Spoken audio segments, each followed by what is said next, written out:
टूटे दिल वाले जरूर सुने। नमस्कार दोस्तों, आप सभी का स्वागत है। आज मैं आपको एक ऐसी कहानी बता रहा हूँ। अगर आपका भी कभी दिल टूटा हो, चाहे लड़की की वजह से या किसी भी और वजह से, तो आपको आज ये कहानी जरूर सुननी चाहिए। क्या पता इसको सुनने के बाद आपके अंदर परिवर्तन की लहर दौड़ जाए। अगर ऐसा हुआ तो यकीन मानिए मेरा सुनाने का मकसद पूरा हो जाएगा। तो चलिए अब आपका ज्यादा समय जाया ना करते हुए मैं इस कहानी को शुरू कर ही देता हूँ। दोस्तों, विपुल नाम का एक लड़का था। बहुत ही खुशमिजाज किस्म का आदमी था। कुछ दिनों पहले ही उसका कॉलेज में एडमिशन हुआ था। वह इतना मस्त था कि अब सारी क्लास उससे खुश रहती थी। कभी अगर वो कॉलेज नहीं आता था तो क्लास में सूनापन छा जाता था। दिन बीतते गए और समय गुजरता गया, लेकिन विपुल की जिंदगी में खुशियों का अनुपात कम होने लगा। वो क्लास में बिल्कुल चुपचाप बैठा रहता। कोई उससे पूछे तो बताने को तैयार नहीं था। पूरी क्लास में सन्नाटा छाने लगा। लेकिन एक दिन उसके टीचर ने उससे पूछ ही लिया कि विपुल, तुम्हें बताना ही होगा कि तुम इतने दुखी क्यों हो। जब तक अपने अंदर दबे बोझ को हल्का नहीं करोगे तब तक कैसे खुश रहोगे। हिम्मत करके उसने बताया कि वो एक लड़की से प्यार करता था। अब वो उसे छोड़कर चली गई, इसलिए वो बहुत दुखी है।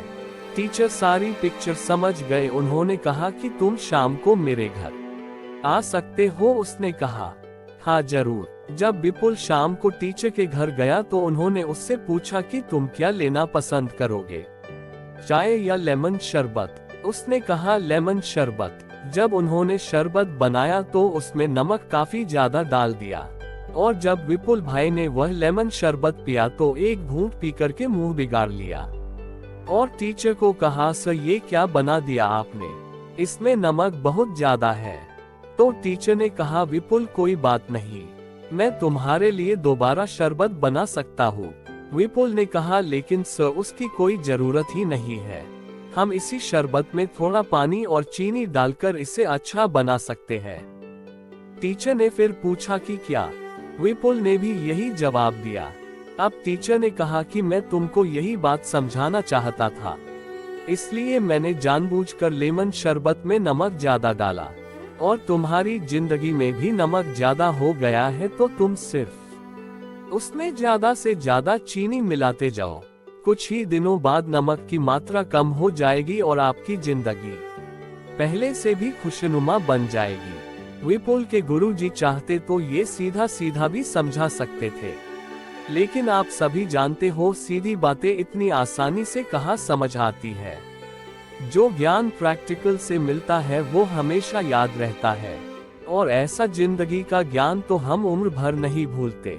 अब विपुल के जीवन में चीनी की मात्रा बढ़ने से खुशियां बढ़ रही थी। उसने अपने गुरु के चरण स्पर्श किए और उनका धन्यवाद दिया। अगर वह इन बातों को अंदर ही अंदर दबा के रखता और विरह की अग्नि में जलता रहता तो गुरु कैसे समझ पाते। मैं भी आपसे यही कहना चाहता हूँ, अगर आपका भी किसी ने दिल तोड़ा है तो बार बार उसके बारे में मत सोचिए। किसी न किसी से तो साझा करके आपको अपना बोझ हल्का करना ही पड़ेगा। और अगर आपको कोई भी ऐसा इंसान ना मिले तो आप क्या करोगे, उसका भी तरीका बता देता हूँ। आप अकेले में कागज के ऊपर वो सारी बातें लिखिए जो आपके दिमाग में आंधी की तरह उड़ रही है। जायज कैसी भी बातें हो, लिखिए, और लिखने के बाद देखिए दिमाग को कितना रिलैक्स मिलता है, क्योंकि काफी सारी गंदगी दिमाग से निकल चुकी है, बाकी की स्वतः ही निकल जाएगी। अब आपको इस कागज का क्या करना है, इसको फाड़ दीजिए, आपका काम हो गया। देखो ये तरीका मेरा खुद का आजमाया हुआ है और ये कारगर है। अब चेक करने के लिए तो आपको ट्राई करना ही पड़ेगा। बाबा रामदेव जी भी कहते हैं, करने से होता है। मैं खुद फैन हूँ उनका। करोड़ों लोगों का जीवन बदल चुके हैं। तो कुल मिला के बात यही है, आप मेल हो या फीमेल, ये तरीका दोनों तरफ काम करेगा। समय का खेल है, वरना मैं आपको बहुत कुछ बता सकता हूँ। अब मैं आपसे विदा लेता हूँ। आपसे बहुत जल्द एक और कहानी के साथ मुलाकात होगी। अपना ख्याल रखिए और प्यार बांटिए क्योंकि ये 4 गुना लौट के आता है। आपको ये कहानी कैसी लगी? कमेंट के माध्यम से हमें जरूर बताएं और जिसे इसकी जरूरत हो उनके साथ शेयर जरूर करें। आपका कीमती समय देने के लिए और इस कहानी को सुनने के लिए मोर मोटिवेशनल की तरफ से आपका दिल से शुक्रिया। Read more.